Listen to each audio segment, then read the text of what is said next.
Kematian adalah rahasia ilahi. Seandainya kita meninggal dunia hari ini, apakah kita yakin akan bersama dengan Allah di surga? Ada banyak orang yang tidak tahu menjawabnya. Tetapi tentu saja kita ingin masuk surga. Dan ketika kita berada di pintu surga, Allah bertanya kepada kita, "Mengapa aku harus mengizinkan engkau masuk ke surgaku?" Banyak orang yang berkata, "Karena kita sudah taat beribadah, menjauhi dosa dan melakukan kebaikan." Tetapi yang menjadi pertanyaan adalah, harus sebaik apakah kita agar layak masuk surga? Ada kabar terbaik untuk kita. Hidup kekal atau surga adalah anugerah Allah, pemberian kepada kita yang tidak layak menerimanya. Hidup kekal atau surga tidak diperoleh karena perbuatan baik, amal ibadah, dan bukan didapat sebagai upah. Hidup kekal atau surga diberikan sebagai hadiah gratis, tidak perlu dibayar dengan apapun. Tetapi semua orang tidak dapat menerimanya, karena ada yang menghalanginya, yaitu dosa. Semua manusia di dunia ini telah berdosa, termasuk kita. Dosa adalah pelanggaran terhadap perintah Tuhan, seperti mencuri, membunuh, berzina, iri hati, berbicara kotor, berpikiran jelek, marah, dan lain sebagainya. Bahkan tidak melakukan kebaikan yang bisa kita lakukan dan tidak peduli terhadap Allah, itu pun adalah dosa. Seandainya kita hanya melakukan 3 dosa saja dalam 1 hari, maka 1 tahun kita sudah berbuat dosa lebih dari 1000 kali. Kalau kita diberikan kesempatan hidup 80 tahun, berarti dosa kita sudah sebanyak 80.000 lebih. Dengan dosa sebanyak itu, tentu saja kita tidak layak masuk surga, bukan? Manusia tidak dapat menyelamatkan dirinya sendiri dari dosa. Sebab hidup kita tidak seperti timbangan. Asal kebaikan kita lebih banyak dari dosa, kita berharap bisa masuk surga. Mengapa demikian? Karena untuk masuk surga, Allah menuntut kita harus sempurna. Artinya kita tidak boleh melanggar satupun dari perintah Allah, dan tidak boleh ada satupun dosa dalam hidup kita. Tidak mungkin kita menyajikan kue dari gula, mentega, tepung, dan 9 telur yang baik, tetapi bercampur dengan 1 telur yang busuk. Meski hanya 1 yang busuk, tapi sudah mencemari semua adonan yang baik. Demikian juga 1 dosa saja sudah mencemari semua kebaikan kita dan membuat kita tidak layak dihadapkan kepada Allah yang sempurna. Jadi, mustahil kita masuk surga dengan semua kebaikan yang kita lakukan. Berarti harus ada cara yang berbeda. Mari kita bersama-sama melihat bagaimana cara Allah. Allah tidak seperti kakek yang baik, hanya mengasihi tetapi tidak menghukum kita yang berdosa. Allah juga bukan seperti polisi yang adil, hanya menghukum tetapi tidak mengampuni pelanggaran kita. Yang benar, Allah kasih sekaligus adil. Allah mengasihi kita dengan kasih yang kekal dan tidak ingin menghukum kita. Tetapi bagaimana dengan keadilan Allah? Seorang yang merampok dituntut 5 tahun penjara. Meskipun perampok itu berkata, "Saya mengaku bersalah, saya menyesal, saya mau bertobat dan berjanji tidak akan mengulangi lagi." Tetapi hakim yang adil tidak mungkin membebaskannya. Karena keadilan berarti yang salah harus dihukum. Begitu juga dengan Allah yang adil, pasti menghukum setiap kita manusia yang berdosa. Hukuman atas dosa kita ialah maut, penderitaan dalam neraka kekal selama-lamanya. Bukankah di sini terjadi masalah? Allah itu kasih dan tidak ingin menghukum manusia berdosa, tapi Dia juga adil, harus menghukum manusia yang berdosa. Bagaimana kasih dan keadilan Allah dapat bertemu? Mari kita saksikan kisah berikut ini.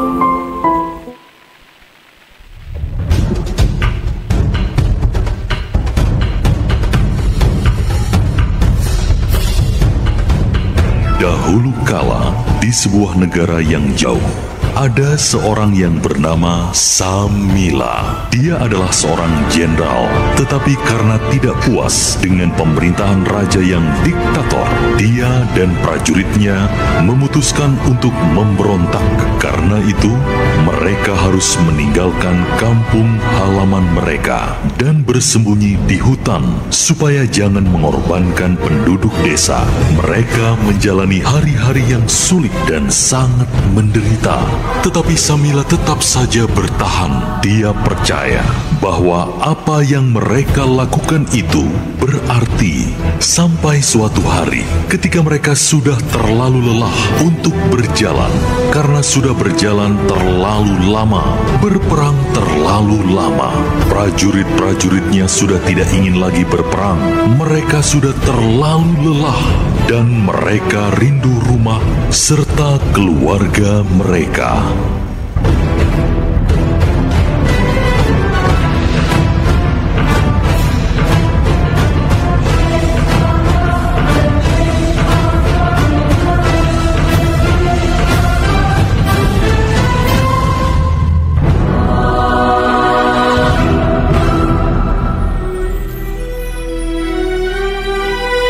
Suatu hari, seorang prajurit melaporkan kepada Jenderal Samila bahwa telah terjadi kehilangan bahan makanan di gudang penyimpanan makanan. Jenderal menjadi marah dan gusar sehingga dia memerintahkan agar penjagaan gudang makanan lebih diperketat. Kenapa? Kita mencuri bahan makanan, Jenderal. Apa? Ada yang berani mencuri makanan kita? Sekarang juga perketat penjagaan makanan kita. Siap, laksanakan. Laksanakan.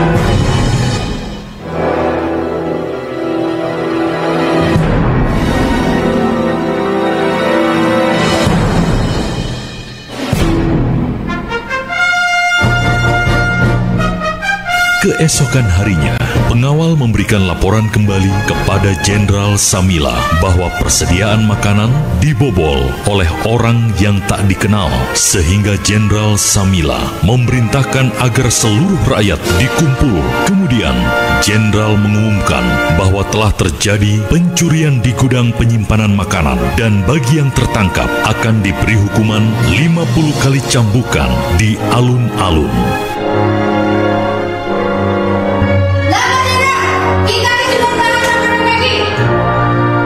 Apa? Ada yang mencuri lagi? Sekarang juga kumpulkan semua rakyat. Saya akan bicara sama mereka. Siap, laksanakan. Kerjakan. Ayo, kumpul. Semua sini. Cepat. Kumpul semuanya. Ayo, cepat. Sini. Lapor, Jenderal. Rakyat sudah berkumpul. Silakan memberikan pengumuman. Baik, terima kasih, prajurit. Hai, rakyat semua, dengar. Sekarang juga ingat, dengar baik-baik. Barang siapa tertangkap mencuri makanan akan mendapatkan hukuman 50 kali cambukan. Dengar, 50 kali cambukan. Prajurit, sekarang juga cari pencurinya, tangkap dan sarang kembali. Siap, laksanakan. Kerjakan. Kamu yang mencuri ya? Tidak. Pasti kamu yang mencuri. Ini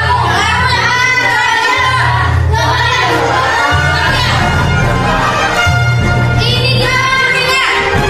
Periksa. Dia bawa. Ayo berdiri. Ayo, ikat tangannya. Barang bukti sudah ada di tangannya.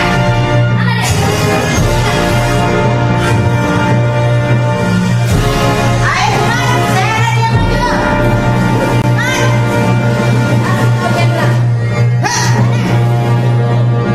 Ini pencurinya.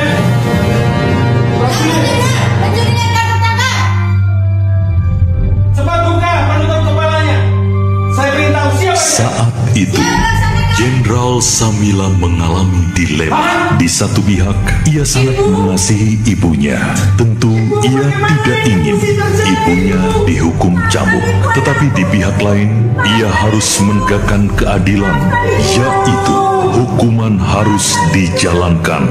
Pada saat itu, timbul perdebatan di antara rakyat. Sebab ada sebagian yang setuju bila pencurinya dihukum untuk menegakkan keadilan. Tetapi ada juga yang tidak setuju dengan alasan kasih.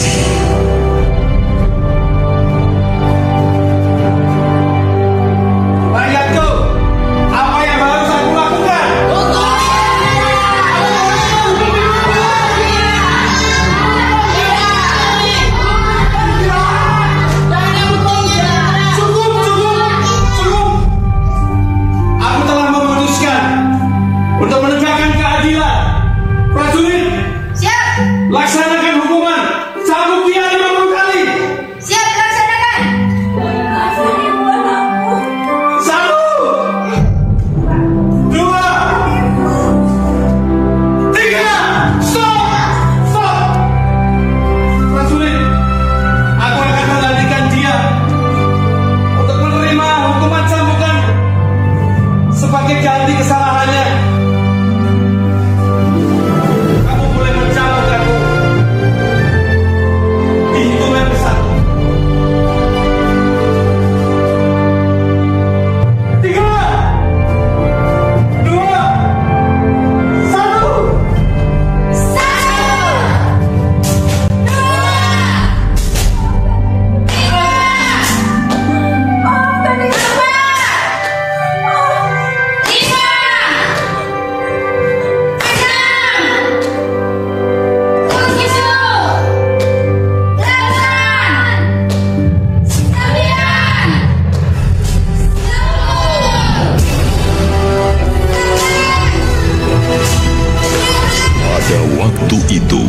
Jenderal menerima cambukan sebanyak 50 kali sampai punggungnya penuh dengan darah. Di sini kita melihat bahwa Samila mampu menyatakan kasihnya kepada ibunya sehingga ibunya dibebaskan dari hukuman dan keadilan pun dapat dijalankan sehingga hukuman tetap dilaksanakan. Jadi, kasih dan keadilan dapat bertemu oleh karena ada pengorbanan dari Jenderal Samila. Allah sangat mengasihi kita sehingga ia tidak ingin kita dihukum oleh karena dosa-dosa kita. Tetapi Allah juga adil sehingga semua manusia harus dihukum oleh karena dosa. Untuk itu Allah menunjukkan kasih dan keadilannya dengan mengorbankan dirinya di dalam Yesus Kristus.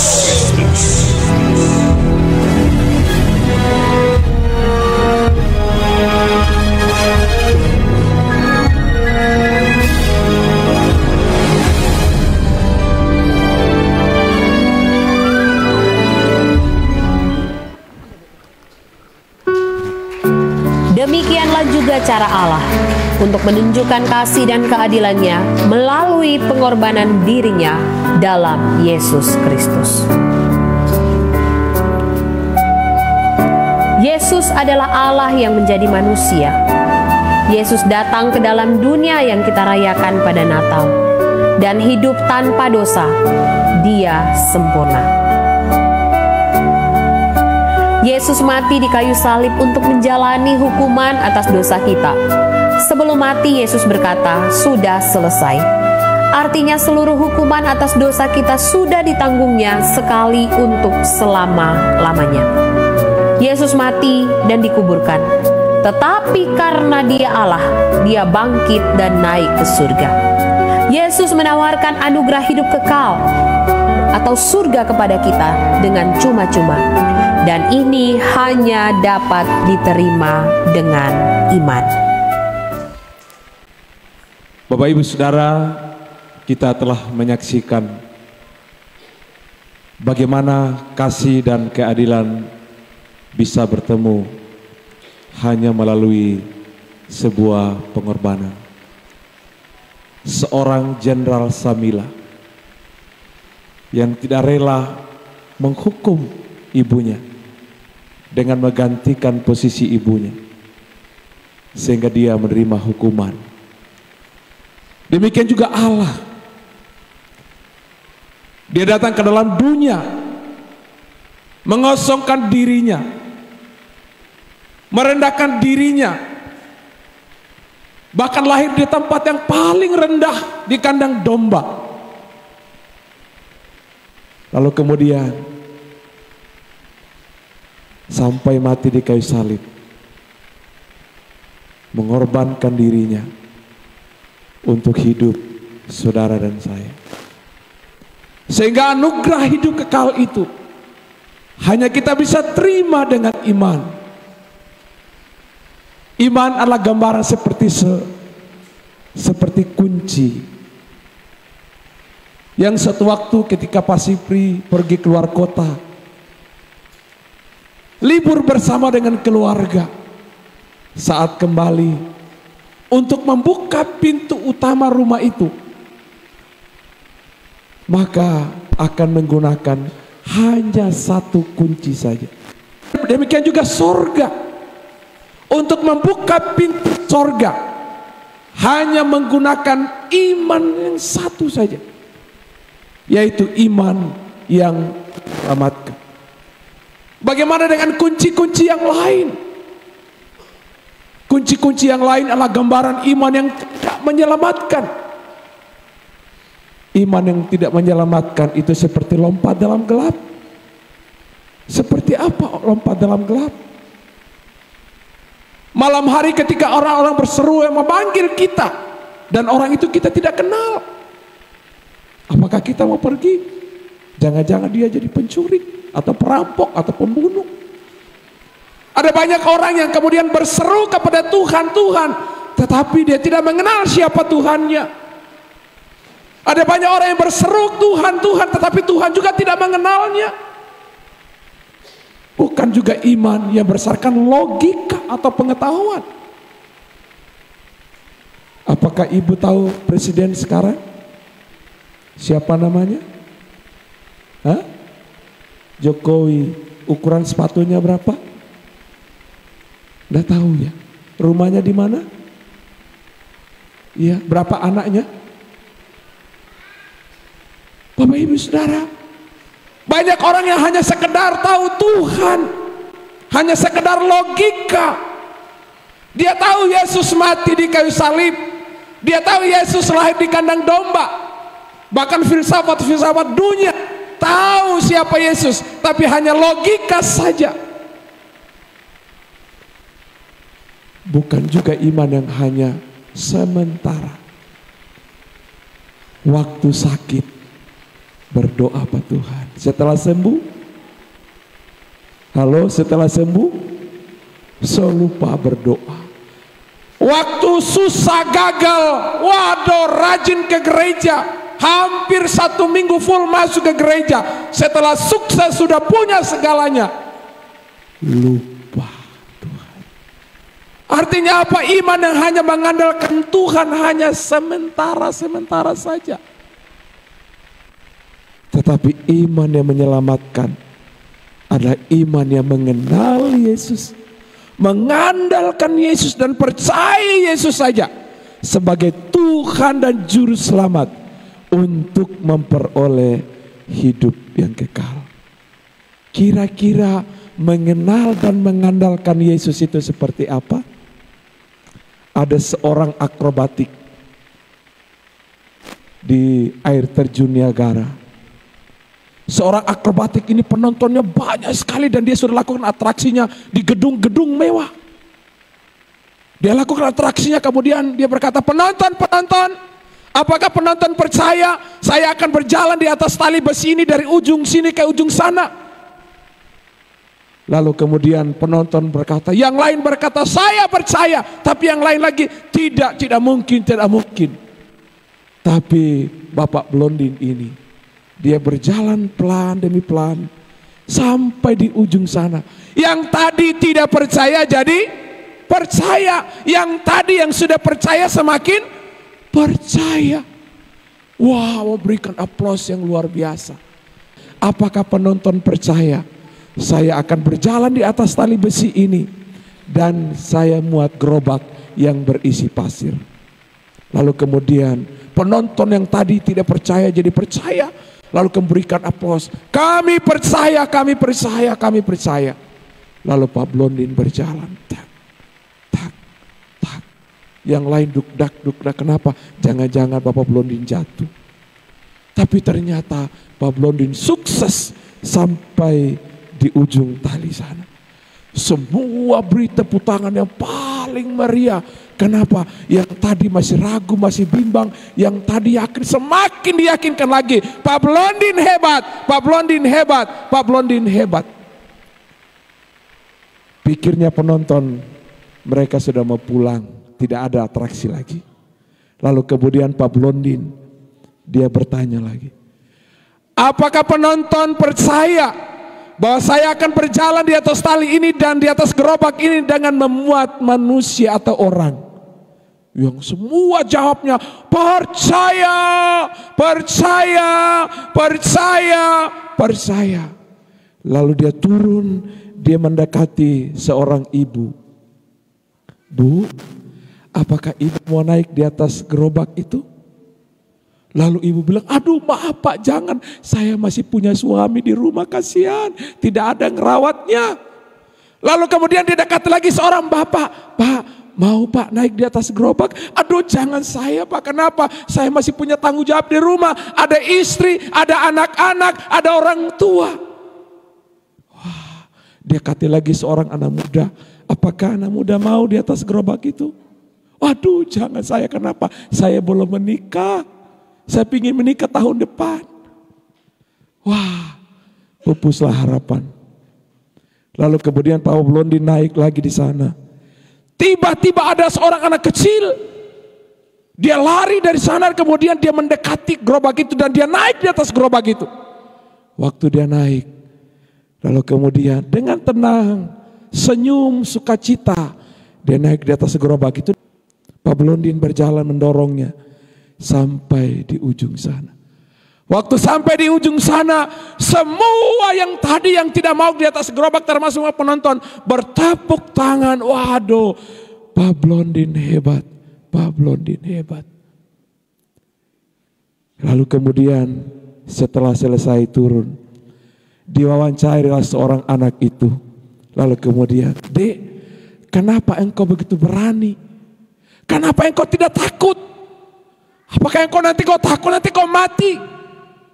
Lalu kemudian dengan jawab santainya dia berkata, aku tidak takut, aku tidak khawatir, aku tenang saja. Kenapa? Karena Bapak Blondin itu adalah Papa saya sendiri. Bapak Ibu Saudara kasih Tuhan, demikian juga iman yang menyelamatkan. Iman yang menyelamatkanlah iman yang mengenal siapa Yesus, mengandalkan Yesus saja, percaya sepenuh hati kepada Yesus saja untuk memperoleh hidup yang kekal. Seperti seorang anak kecil yang mempercayakan hidupnya kepada papanya sendiri. Bapak Ibu Saudara, anugerah hidup kekal itu hanya kita bisa terima dengan iman yang menyelamatkan. Amin. Apakah Bapak Ibu Saudara sudah mengerti dari kisah ini? Amin. Saya percaya malam ini kita diteguhkan dalam iman kepada Yesus. Amin. Mari kita bangkit berdiri. Roma pasal 10 ayat 9-10 berkata, dengan hati orang percaya dibenarkan, dengan mulut orang mengaku diselamatkan. Yesus Kristus adalah Tuhan dan Juru Selamat. Kitab Wahyu berkata, lihat, aku berdiri di pintu hatimu. Aku akan mengetok pintu dan aku akan masuk. Akan makan bersama, hidup bersama dengan dia. Sampai selama-lamanya. Air hidup yang kuberikan itu, engkau tidak akan haus lagi sampai selama-lamanya. Yaitu kehidupan yang tanpa batas. Mari tundukkan kepala kita, pejamkan mata sejenak. Mari kita meneguhkan iman di hadapan Tuhan sebagai respon kita atas anugerah hidup kekal yang telah diberikan oleh Kristus.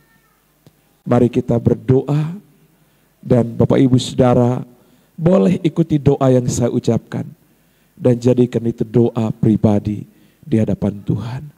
Tuhan Yesus, malam hari ini saya mengaku saya orang yang berdosa. Saya seharusnya dihukum oleh karena pelanggaran dan dosa saya. Tetapi saya bersyukur karena Yesus Kristus lahir di kandang domba, menderita dan mati, bahkan bangkit pada hari yang ketiga untuk menyelamatkan hidup saya. Saat ini saya buka hati untuk menerima Yesus Kristus, pemberi anugerah hidup kekal, menerima Yesus Kristus sebagai Tuhan dan Juru Selamat satu-satunya dalam hidup saya. Masuklah di dalam hati saya, tinggallah di dalam hati saya, berkuasalah dalam hidup saya, yang akan memimpin, yang akan menyertai, yang akan memberkati kehidupan saya dari sekarang sampai selama-lamanya. Dan dalam iman kepada Yesus, saya percaya kapanpun saya meninggal, dimanapun saya meninggal, dengan cara apapun saya meninggal, saya pasti masuk surga.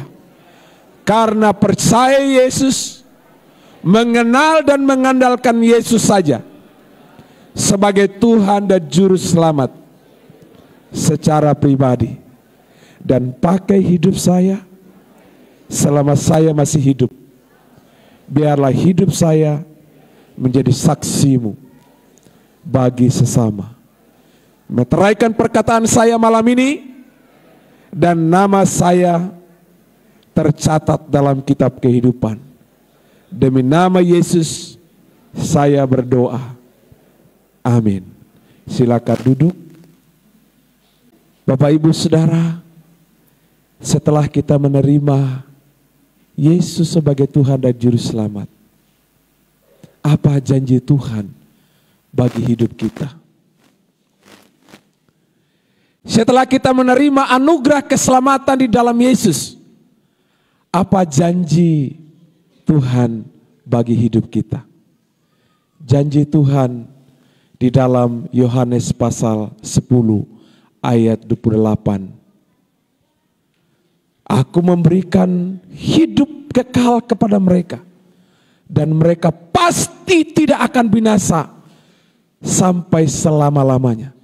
Dan seorang pun tidak akan merebut mereka dari tangan Bapa.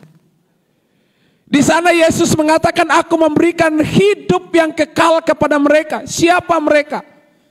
Orang yang percaya kepada Dia. Dan Yesus berkata, mereka pasti tidak akan binasa. Bukan mudah-mudahan, bukan insya Allah, bukan semoga, tetapi iman kepada Yesus adalah iman yang menyelamatkan dalam kepastian tentang hidup yang kekal. Maka kita tidak perlu ragu lagi di saat kita percaya dan mengenal Yesus sebagai Tuhan dan Juru Selamat. Alam maut tidak berkuasa, setan tidak berkuasa, iblis tidak berkuasa. Kenapa? Karena kemenangan yang Kristus telah lakukan itu, yang Kristus berikan itu menjadi bagian kita. Indonesia telah merdeka dan kita telah menikmati kemerdekaan itu. Sekalipun kita bukan pejuang kemerdekaan, demikianlah Kristus telah lakukan. Kita nggak pernah bayar 1 sen pun untuk Yesus mati. Tapi karena inisiatifnya, kasihnya yang besar, saudara dan saya diselamatkan. Amin. Nah, ini kan janji Tuhan luar biasa, bukan? Tapi kemudian apakah janji Tuhan itu kita terima lalu kemudian kita bikin dosa? Boleh bikin dosa? Boleh? Apalagi sekarang ada hyper grace. Boleh bikin dosa? Tidak. Saya kasih contoh, mari Pak Sepri. Ya, sini Pak. Oke. Andaikan ini handphone harganya 1 miliar. Saya beli lunas bayar. Dan setelah saya lunas bayar, saya berikan Pak Sepri sebagai anugerah semata. Saya tidak perlu bilang, Pak Sepri ini terima ya, tolong kredit di bank. Gak perlu. Saya berikan dengan cuma-cuma sebagai tanda cinta kasih sayang saya, perhatian saya kepada Pak Sepri. Pertanyaannya adalah, detik dan saat di saat terima ucapan apa yang disampaikan pertama kali? Terima kasih. Terima kasih Pak. Terima kasih. Jangan terima popoji. Tidak boleh. Terima popoji. No. Ada 2 kata yang sering kita ucapkan. Tapi sering kali kita gak mengerti apa makna kata itu. Terima berarti kasih. Bisa dipahami? Silakan Pak. Terima kasih Pak. Bapak Ibu Saudara. Sekarang apakah kita setelah percaya Yesus kita bikin dosa? Tentu tidak. Keselamatan mahal, amin. Keselamatan dibayar dengan darah Yesus. Sehingga kita tidak dihukum. Karena darah Yesus sudah lunas dibayar di kayu salib. Tatelestai, sudah selesai. Dulu, sekarang, sampai selama-lamanya. Maka berbahagialah saudara dan saya. Kenapa? Karena saudara dan saya ditebus oleh darah Yesus. Pertanyaan sekarang, setelah terima bukan popoji. Setelah terima jangan cuma diri sendiri. Tapi setelah terima ada give thanks of God. Ada ucapan terima kasih kepada Tuhan. Nah, tanda ucapan terima kasih atau bukti ucapan terima kasih kita kepada Tuhan itu ada 5. Tolong dicatat ya nanti ya. Tanda terima kasih. Seperti tadi, terima kasih, terima kasih. Nah, apa yang kita kasih sama Tuhan? Yang pertama, tanda ucapan syukur kepada Tuhan adalah doa. Apa? Doa. Ada yang tidak berdoa hari ini? Semua berdoa. Tapi apa artinya doa bagi kita? Doa adalah nafas hidup. Berarti kalau tidak berdoa, halo Bapak Ibu, kalau tidak berdoa, berarti tidak bernafas. Kalau tidak bernafas artinya apa? Mati. Artinya Bapak Ibu Saudara, ternyata doa itu nafas hidup. Secara rohani. Nafas rohani dengan Tuhan. Maka penting sekali doa. Bukan menghadap ke Yerusalem. Tapi doa adalah every time, every day. Kita berdoa kepada Allah. Dan kita gak ketemu Tuhan di gereja. Tapi kita ketemu Tuhan dalam doa. Dalam ibadah. Maka doa itu nafas hidup orang percaya. Yang kedua. Doa itu apa artinya? Komunikasi. Pak Sipri ini punya istri orang Sumba. Waktu dulu pacaran Pak, kalau mau rindu bagaimana caranya Pak? Komunikasi. Demikianlah sekarang kalau rindu Tuhan bagaimana? Mau pergi di sorga? Kalau pergi di sorga nyanda pulang-pulang lagi. Bagaimana caranya kalau rindu Tuhan? Kalau rindu Tuhan berarti ada komunikasi. Seperti sepasang suami istri. Seperti kekasih. Kalau merindukan seseorang ada komunikasi. Namanya the relation of God. Ada hubungan yang intim dengan Tuhan setiap hari. Wah, kalau intim dengan Tuhan itu indah sekali itu hidup. Bahagia sekali itu hidup. Amin. Maka ini menjadi penting bagi kita. Yang pertama apa tadi? Doa. Yang kedua, firman Tuhan. Kenapa firman Tuhan? Karena firman Tuhan itu seperti Google Map. Sekarang kemana-mana pakai apa? Google Map. Jangan tahu jalan, buka Google Map. Mau pergi ke kota besar, tinggal cari Google Map. Tapi ternyata Google Map juga tetap menyesatkan. Tidak tepat sasaran. Tapi Alkitab mencatat kitab Mazmur. Firman-Mu pelita bagi kakiku, terang bagi jalanku. Tidak akan pernah tersesat kalau firman Tuhan itu menjadi pedoman, menjadi perenungan, devotion kita siang dan malam. Pemazmur berkata. Maka tanda ucapan syukur yang kedua tidak hanya doa, tapi adalah firman Tuhan. Yang ketiga, tanda ucapan syukur kita sebagai bukti bahwa kita telah menerima anugerah adalah adanya sebuah persekutuan atau ibadah. Ini ada di sini ya, tampillah puji Tuhan ya, membantu saya. Jadi yang ketiga adalah persekutuan atau ibadah. Lah pertanyaan sekarang, kenapa sih ibadah itu penting? Sekarang kan ibadah online di rumah saja kan? Kan jauh lebih baik. Kenapa mesti harus ke gereja, harus bersekutu? Nah, saya gambarkan begini. Kalau kita punya kompor di rumah, kompor itu sumbunya cuma satu. Kira-kira masak nasi, ibu-ibu bisa masak nasinya? Loh kenapa? Kan menyala sumbunya satu.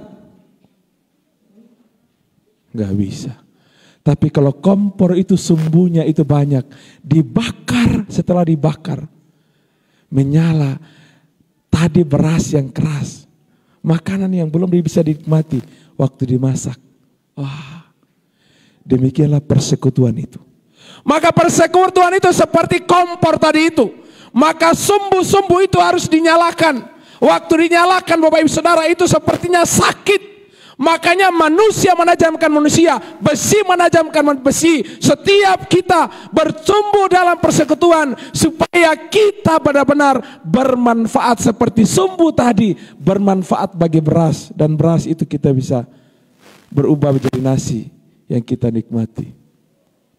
Yang kedua, kenapa penting ibadah atau persekutuan? Ibadah persekutuan itu seperti sapu lidi. Saudara tahu sapu lidi itu? Siapa punya sapu lidi di rumah? Satu lidi bisa dipakai? Bisa Bapak Ibu? Gak bisa. Kecuali pukul. Mungkin bisa. Tapi sapu lidi itu diikat dengan tali. Waktu diikat dengan tali, nyamuk pun mati. Sampah-sampah pun dibersihkan. Karena diikat dalam sebuah ikatan tali. Maka di situ terletak sebuah kekuatan. Maka persekutuan atau ibadah bagi orang yang percaya kepada Yesus itu penting. Karena waktu ibadah, waktu bersekutu, memuji, memuliakan nama Tuhan dalam persekutuan komunitas, maka di situ ada sebuah kekuatan yang Tuhan anugerahkan. Maka masalah lewat. Amin. Persoalan, badai kita akan lewati. Makanya 12 murid Tuhan Yesus digotong lehernya. Murid-murid Tuhan Yesus diancam, dibunuh. Martir-martir dalam sejarah gereja terbunuh menjadi martir. Kenapa? Karena persekutuan dengan Yesus itu tidak sia-sia. Jerih lelah di dalam Yesus itu tidak sia-sia. Wah, Bapak Ibu. Yang keempat, tanda ucapan syukur sebagai bukti bahwa kita telah menerima anugerah adalah pengabdian dan pelayanan. Pengabdian seperti apa? Saya sebagai ayah harus mengabdi kepada anak. Saya sebagai anak, saya harus mengabdi kepada orang tua. Saya sebagai bawahan mengabdi kepada atasan. Saya sebagai atasan mengabdi kepada bawahan. Saya sebagai jemaat mengabdi kepada gereja. Sebagai gereja Tuhan mengabdi kepada jemaat. Sebagai hamba Tuhan mengabdi kepada jemaat. Jemaat harus menjadikan kehidupan sebagai kesaksian hidup di tengah persekutuan. Yesus berkata, apapun yang kamu lakukan, lakukan seperti untuk Tuhan. Apapun yang ditemukan tanganmu, kerjakanlah itu seperti untuk Tuhan. Saya tidak suruh malam hari ini Pak Yakobus, ketua LKDS Gorontalo, berhenti jadi pengusaha, jadilah pendeta. Tidak. Tapi Tuhan mau kita menjadikan hidup ini pengabdian dan pelayanan kita. Tidak semua jadi pendeta, Mi. Amin. Kalau jadi pendeta semua, siapa mau jadi jemaat?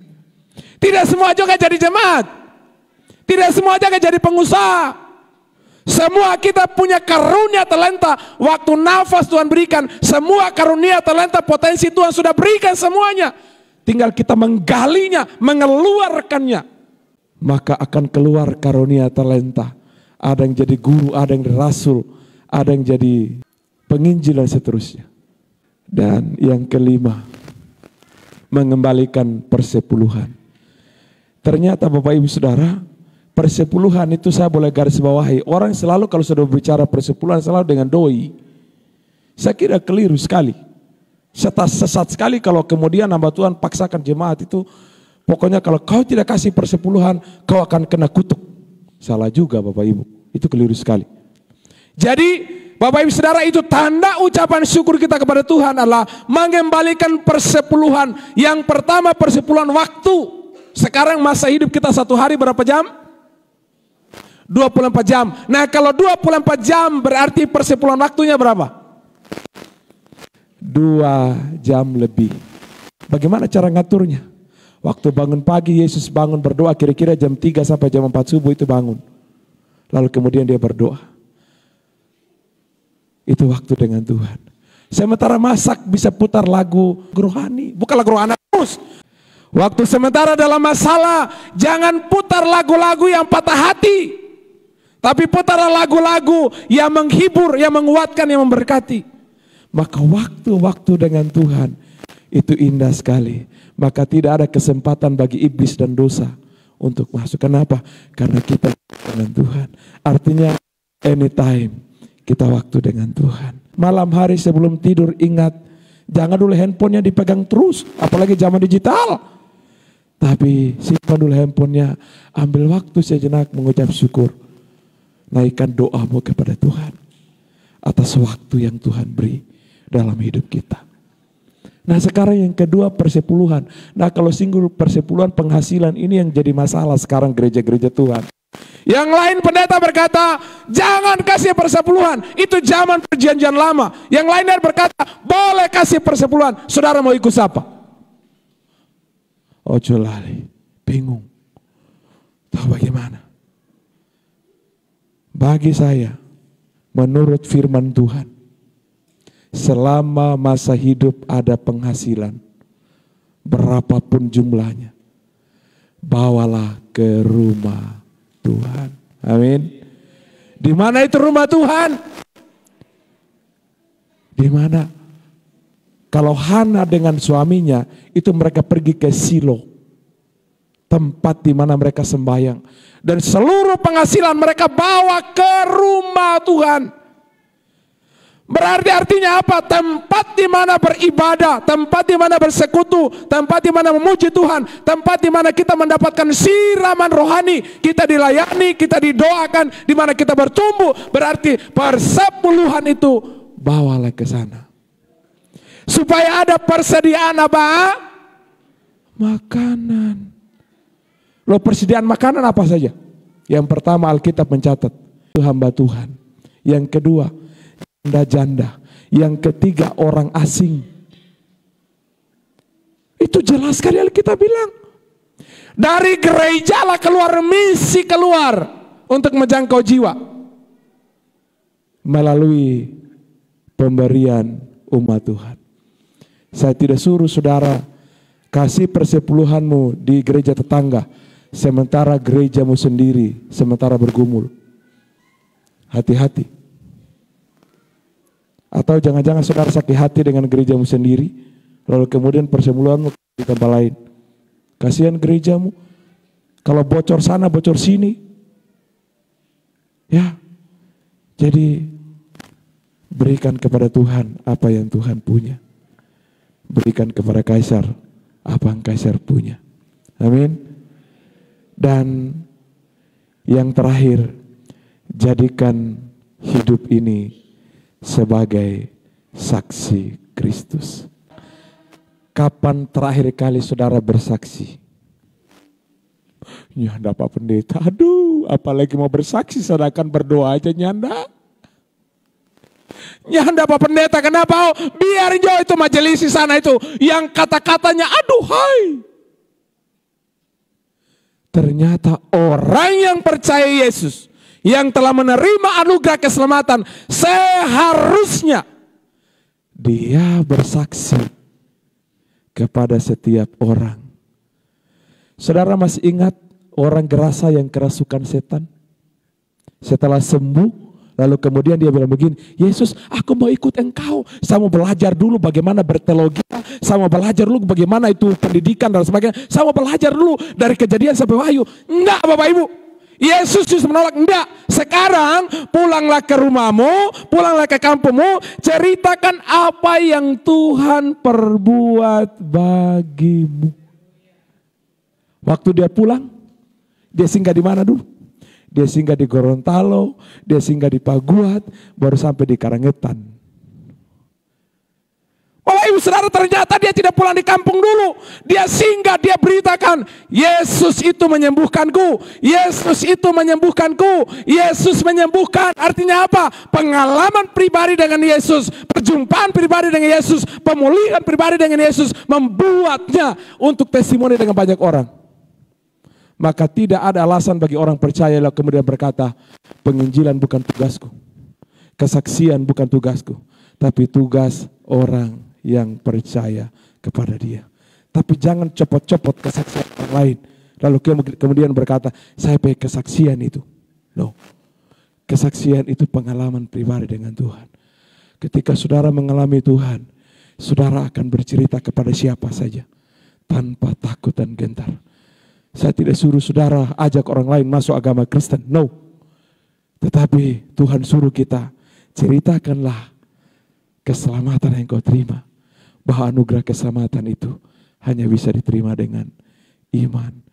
Kami mau bersyukur, kami mau memuji Engkau Tuhan.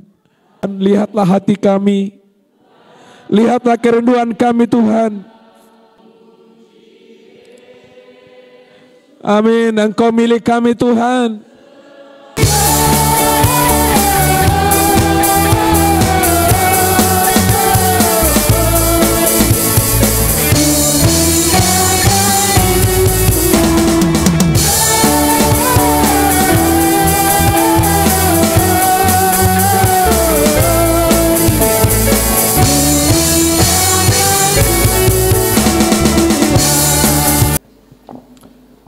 Puji Tuhan, kami jemaat akan mempersembahkan pujian, dan pujian ini sebagai ucapan syukur atas karya Tuhan melalui Yesus Kristus yang telah nyata di tengah-tengah jemaat Tuhan. Firman jadi manusia. Firman jadi manusia, diam di antara kita.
Bangkit berdiri.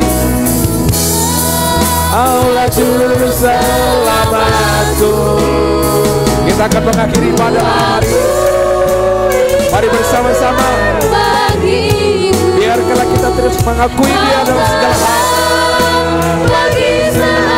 Gelapku, Kau pintu bagi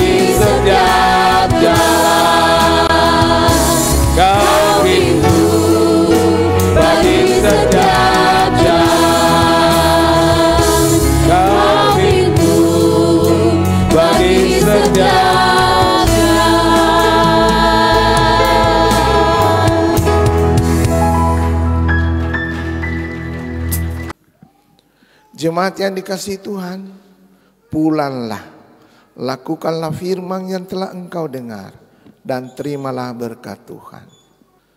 Tuhan melindungi engkau dan memberkati engkau. Tuhan menyinari engkau dengan wajahnya dan memberi engkau kasih karunia. Tuhan menghadapkan wajahnya padamu dan memberikan engkau shalom hari ini sampai selama-lamanya. Biarlah setiap orang percaya katakan amin.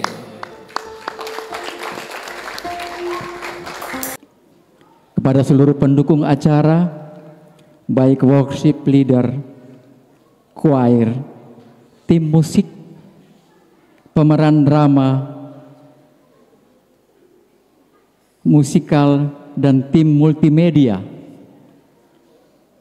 kami mengucapkan terima kasih